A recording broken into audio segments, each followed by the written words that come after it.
Bismillahirrahmanirrahim. Assalamualaikum warahmatullahi wabarakatuh.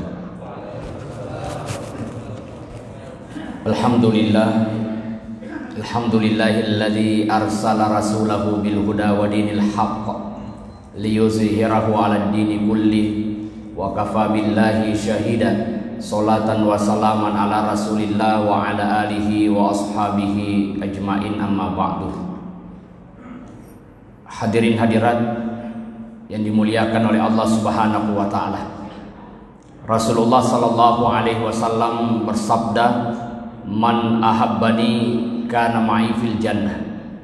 Siapa yang mencintaiku maka dia bersamaku di dalam syurga. Lalu bagaimana cara kita mencintai Rasulullah sallallahu alaihi wasallam?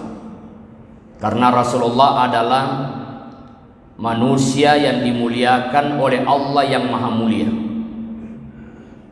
Maka cara kita mencintai Nabi yang pertama adalah, siapa yang mencintai sesuatu maka tentu dia akan banyak menyebutnya.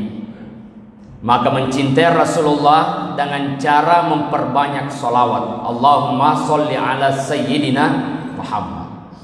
Ya, mau pakai Sayyidina silahkan, tidak mau silahkan. Jangan gara-gara itu kita tidak bersalawat. Ya, makanya kita harus memahami perbedaan. Yang mau kunut silahkan, yang tidak mau kunut silahkan. Yang mau ambil 8 rakaat silahkan, yang mau ambil 20 rakaat silahkan. Aja mah panggewang. Siapa yang ambil 8 neraka. Kata yang 8, siapa yang ambil 20 neraka juga. Kata yang satu, untung saya tidak salat tarawih. Ya, karena yang 8 ranaka, 20 ranaka aja atau tarawih. Jadi jangan memperbesarkan perbedaan, tetapi apa yang menurut di mana kita ikut, maka itulah yang kita lakukan selama ada dasarnya. Jadi pertama kita perbanyak salawat kepada Nabi Shallallahu Alaihi Wasallam.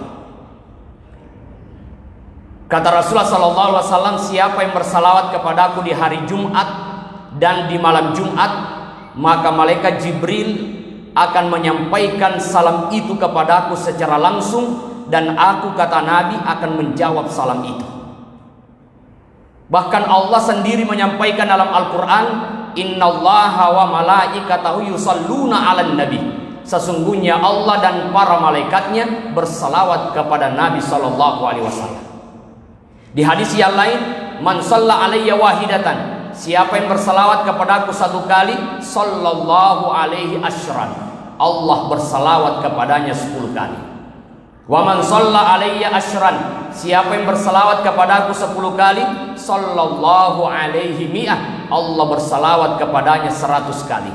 Wa man shalla alayya mi'ah, siapa yang bersalawat kepadaku 100 kali, kataballahu baina ainaihi, maka ditulislah di antara kedua matanya, bara'atan minan nar, bebas dari api neraka, wa bara'atan minan nifaq, bebas dari kemunafikan, waskanahu yaumal qiyamah ma'asy syuhada, dan Allah kumpulkan di akhirat bersama dengan orang-orang yang mati syahid.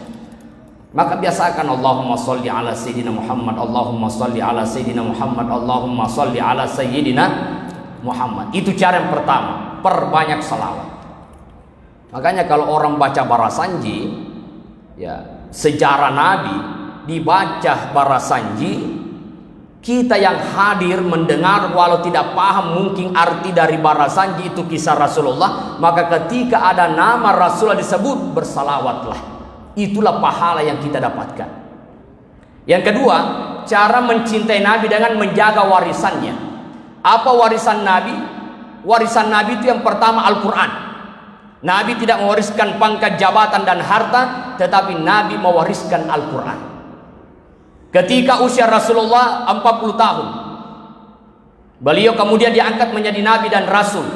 Nabi menerima wahyu. Surah yang pertama adalah Iqra, Al-Alaq. Di Gua Hira, Nabi SAW menerima ayat itu. Datang malaikat Jibril, Iqra ya Muhammad. Nabi menjawab, ma'ana biqari. Iqra, bacalah, ma'ana biqari. 3 kali diulang sampai dirangkul keras. Lalu dibacalah Iqra bismi rabbikal ladzi khalaq, ayat 1 sampai 5. Dalam Seorang ulama tafsir mengatakan, kenapa 3 kali Iqra, Iqra, Iqra? Salah satu maknanya bahwa untuk memahami Al-Quran itu mesti 3 langkah. Yang pertama adalah how to read, bagaimana membaca Al-Quran. Karena salah sabut, salah arti. La in syakartum, jika kamu bersyukur, la azidannakum, aku tambah. Itu shin. Tapi kalau dibaca la in sakartum, jika kamu mabuk. Di antara syukur dan mabuk, yang membedakan antara ada titik 3 di atas, ya, shin dan sin.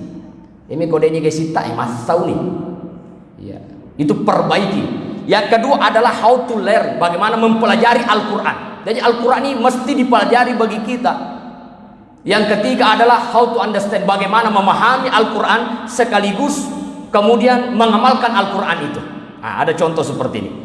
Seorang anak-anak kecil yang lagi lari, tiba-tiba tidak sengaja dia injak Al-Quran. Marah neneknya. Kenapa kau injak Al-Quran? Tidak sengaja nenek. Begitu marah nenek, dia jewerlah telinga cucuna, balam petuni kanukuna. Menangislah cucunya ini karena dicubit sama neneknya.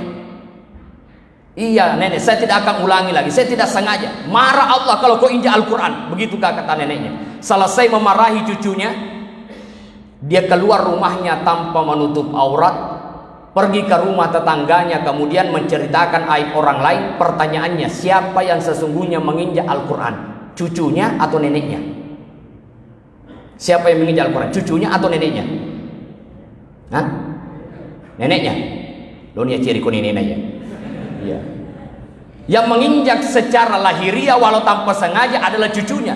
Tetapi secara hakikat neneknya, karena tidak mengamalkan nilai-nilai di dalam Al-Quran itu. Itulah warisan Nabi pertama. Warisan yang kedua adalah ulama. Maka bapak ibu sering-seringlah datang ke rumah ulama, mintalah kepadanya, didoakanlah kita. Kenapa? Innal ulama warasatul anbiya. Sesungguhnya ulama itu, innamal ulama warasatul anbiya, itu adalah pewaris Nabi. Ya. Walau saat ini ya kita jarang datang ke ulama, lebih banyak yang datang ke dukun. Suami hilang datang ke dukun, ya. Emas hilang datang ke dukun. Apa-apa yang hilang datang ke dukun. Padahal datanglah ke ulama. Ulama itu adalah pewaris Nabi. Yang ketiga, warisan Nabi itu adalah sunnah. Mulailah dari sunnah-sunnah yang kecil, makan dengan tangan kanan, minum dengan tangan kanan, keluar rumah dengan kaki kanan atau kiri? Kanan kiri. Lupa no tuh. Ya. Keluar rumah dengan kaki kiri. Masuk di masjid dengan kaki. Keluar masjid dengan kaki. Itu sesuatu yang kecil diperhatikan. Sampai ada 7 sunnah yang dilakukan oleh Nabi tiap harinya. Pertama, sholat tahajud. Yang kedua, baca Al-Quran. Ketiga, selalu sholat berjamaah. Yang keempat, dalam keadaan berwudu. 5, selalu istighfar. Sholat duha. Itu yang dilakukan oleh Nabi. Yang ke-7, sedekah. Jadi 7 sunnah Nabi SAW yang setiap harinya Nabi lakukan. Mulai dari sholat tahajudnya, Nabi tidak alfa sholat berjamaah. Maka kalau bapak ibu, terutama kita yang laki-laki, cinta kepada Nabi, ya sholat wajibnya itu di masjid. Karena Nabi selalu sholat berjamaah. Kalau ada hadis perbanyaklah sholatmu di rumah, maka sholat yang dimaksudkan oleh Nabi SAW itu adalah sholat sunnah, bukan sholat wajib. Ya, maka ibu-ibu kalau ada suaminya selalu sholat di rumah, belikan mukena. Ya, wahai suamiku, ini mukena kau pakai. Kenapa kau belikan saya mukena? Ya, wanita lah yang sholat di rumah, suami pada di masjid.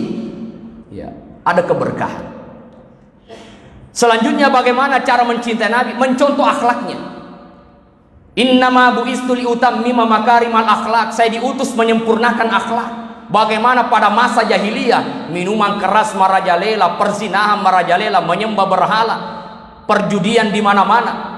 Maka tampil Rasulullah, kemudian menghancurkan berhala, mendakwahkan agama Allah, mengharamkan yang diharamkan oleh Allah Subhanahu wa taala dengan akhlak yang baik. Contoh, suatu ketika Nabi berjalan, tiba-tiba dia melewati seorang kakek yang sudah sangat tua. Lalu Nabi menawarkan bantuan, wahai si kakek, bagaimana kalau aku gendong kamu? Woi, nala decena. Berapa banyaknya pemuda di sini yang lewat, tidak ada yang menawarkan bantuan, hanya kamu wahai anak muda. Akhirnya Nabi kemudian menaikkan dari belakang, narengi, digendonglah dia berjalan menuju rumahnya. Sambil digendong oleh Rasulullah, apa kata si kakek? Wahai anak muda, bagus sekali akhlakmu karena mau membantu saya. Cuma satu pesan saya, wahai anak muda, jangan pernah kau percaya orang yang bernama Muhammad. Muhammad itu pembohong, Muhammad itu orang gila, Muhammad itu tukang sihir. Padahal siapa yang menggendongnya? Rasulullah.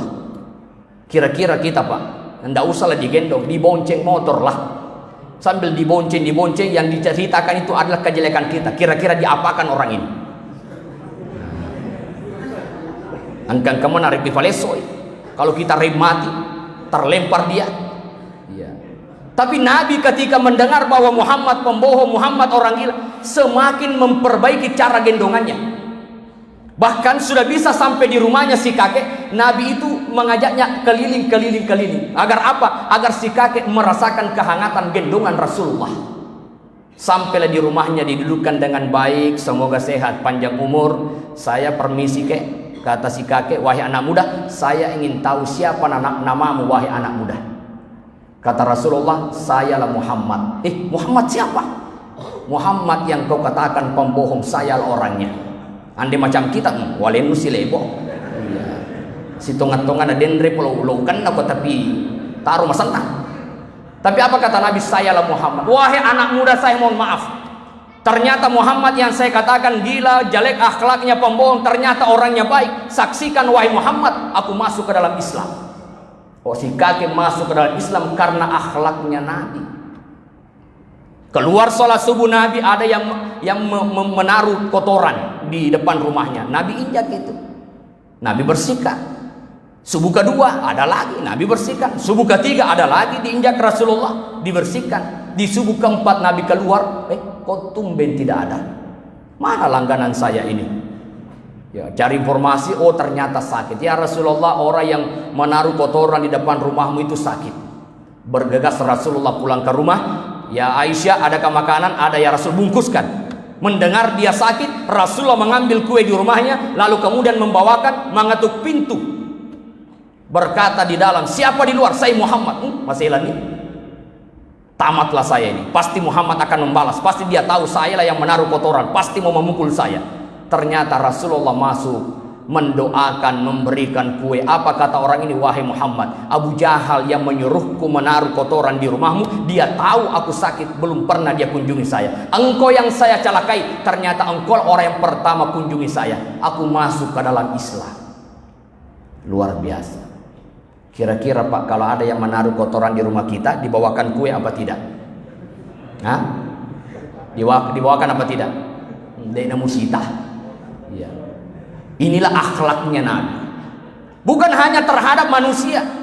Suatu ketika Nabi SAW ketika akan berangkat ke masjid, dia ganti pakaiannya. Nah, inilah pelajaran Bapak Ibu. Kalau mau ke masjid, pakailah pakaianmu yang bagus.